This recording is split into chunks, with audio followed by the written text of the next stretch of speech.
Why dip it up when you can dive right in? Why let things simmer when you can cook up a storm? Why live life in half measures when you can live it to the brim?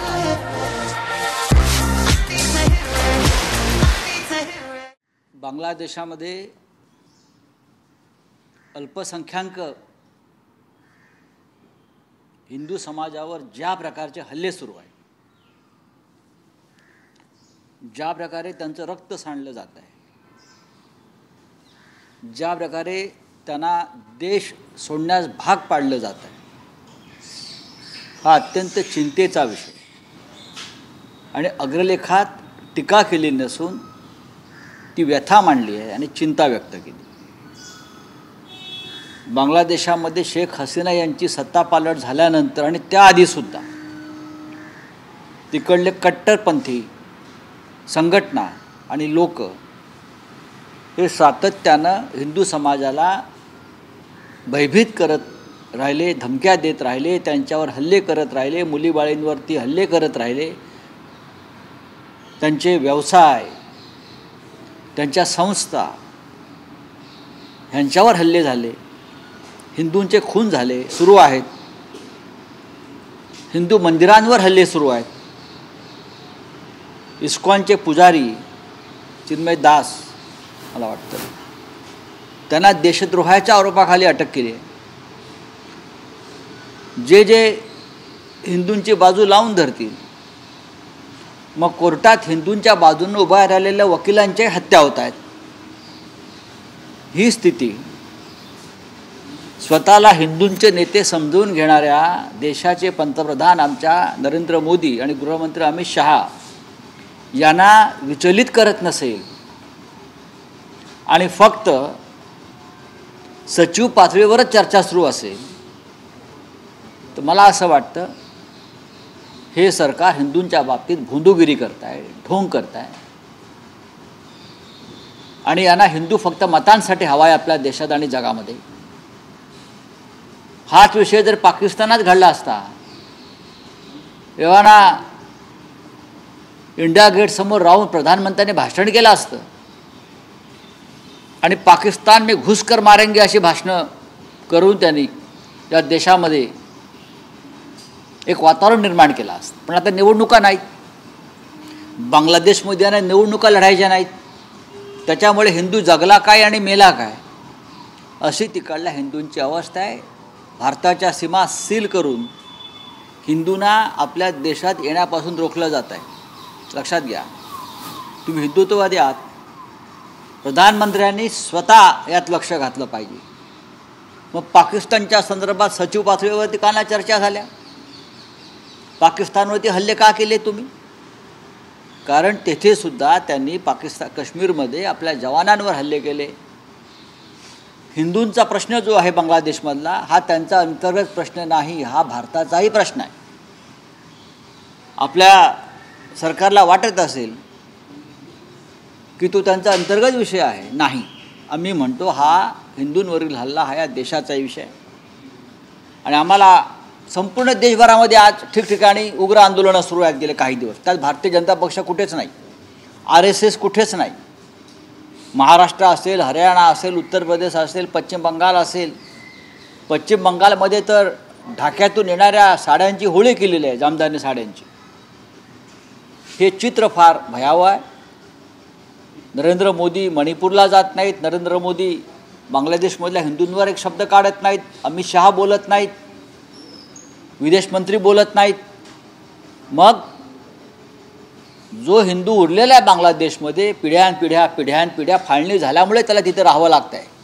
फाळणी झाल्यामुळे, बंगालची फाळणी झाल्यामुळे तो हिंदू तिथे आहे.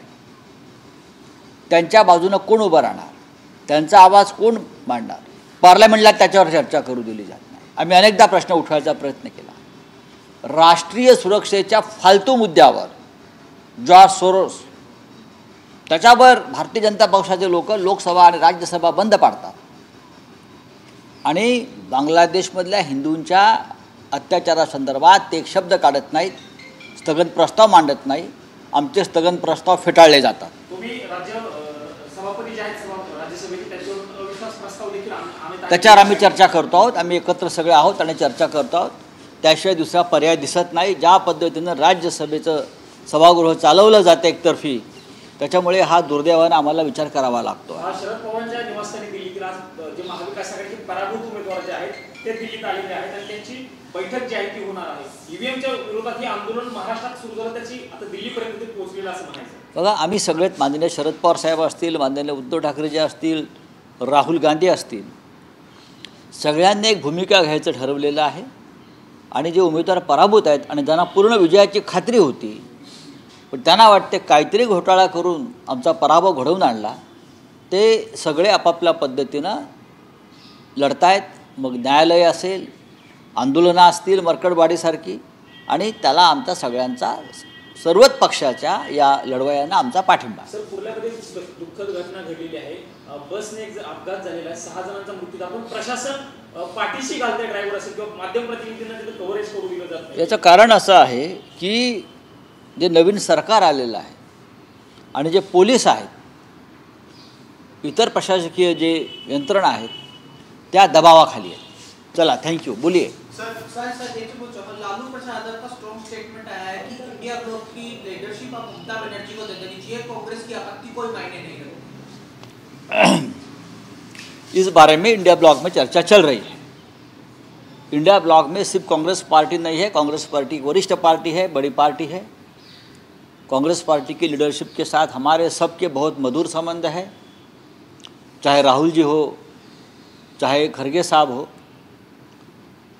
कांग्रेस एक राष्ट्रीय party होने के नाते और कांग्रेस के पास पार्लियामेंट में ज़्यादा सांसद चुनकर आए हैं, ये अगर सही है. फिर भी अगर देश में इंडिया ब्लॉक का फिर एक बार हमको ताकत खड़ी करनी है, तो सबको एक साथ बैठकर इंडिया ब्लॉक के लीडरशिप के बारे में जो समय दे सके, इंडिया ब्लॉक के काम को देश भर में, उस बारे में, नेतृत्व के बारे में चर्चा करने की हमारी सबकी इच्छा है. चाहे शरद पवार जी हो, चाहे ममता जी हो, लालू जी, अखिलेश जी, उद्धव ठाकरे साहब, शायद नवीन पटनायक भी उसमें आ सकते हैं, नवीन बाबू भी आ सकते हैं. तो हम सब बात करेंगे. चर्चा चल रही है, आपस में एक दूसरे के साथ संपर्क चल रहा है. Sir, one nation one poll को लेकर लगातार बहस चल रही है, आज बिल भी आ सकता है, उसको लेकर क्या कहेंगे आप लोग? देखिए, ऐसे बिल थोप देने का काम चल रहा है. वन नेशन वन पोल जो है, ये राष्ट्रीय सुरक्षा को और लोकतंत्र को सबसे बड़ा खतरा है, यह मानते हैं. Thank you. सर, एक सवाल, राज्यसभा में नो कॉन्फिडेंस मोशन लाने की चर्चा हो रही है चेयरमैन के खिलाफ, तो ऐसी स्थिति क्यों बन रही है राज्यसभा के अंदर, क्योंकि इसका प्रेसिडेंस नहीं रहा इसके पहले? ऐसा नहीं रहा है, लेकिन ऐसी स्थिति इसलिए बन रही है, जिस तरह से हम देख रहे हैं. मैं 20 साल से राज्यसभा में हूँ, लगभग 20 से ज़्यादा साल हो गए मुझे. मैंने इस प्रकार की स्थिति राज्यसभा में नहीं देखी. ट्रेजरी बेंच के सदस्य राज्यसभा चलने नहीं देते और संवैधानिक पद पर बैठे हुए हमारे चेयरमैन साहब, सम्मानीय चेयरमैन साहब, मैंने देखा है कल, उनको उत्तेजित करते हैं, उनको ताकत देते हैं. निष्पक्ष रूप से काम करने की जिम्मेदारी उस कुर्सी पर बैठे हुए नेता की होती है. हम आपका आदर करते हैं. तो कल जो हमारी बैठक हुई, उसमें तय हुआ कि अगर लोकतंत्र को बचाना है, सदन की गरिमा को बचाना है, तो उस बारे में हमको निर्णय लेना पड़ेगा. सर, सोरस वाले मामले पर क्या कहेंगे सर? बेवकूफ नहीं बना सकते. $1 बिलियन दिए गए थे मोदी गवर्नमेंट को डिस्टेबलाइज करने के लिए. ये गलत है. कौन बोल रहा है? ये किरण रिजिजू की तरफ से. देखिए, किरण रिजिजू विदेश के बारे में क्या मालूम है. मंत्री बनाया, कल मंत्री नहीं रहेंगे. हाँ, कहाँ से लाते आंकड़े ये?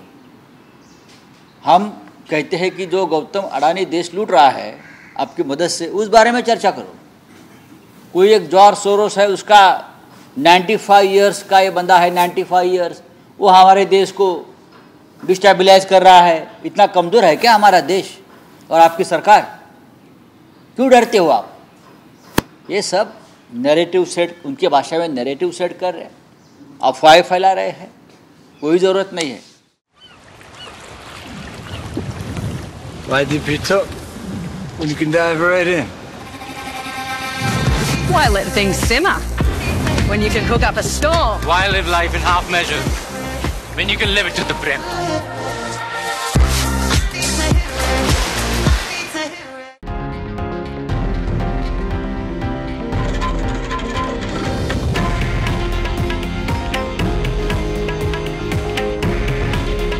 हे आहे देशातील नंबर 1 न्यूज नेटवर्क आणि आपण पाहत आहात TV9 मराठी.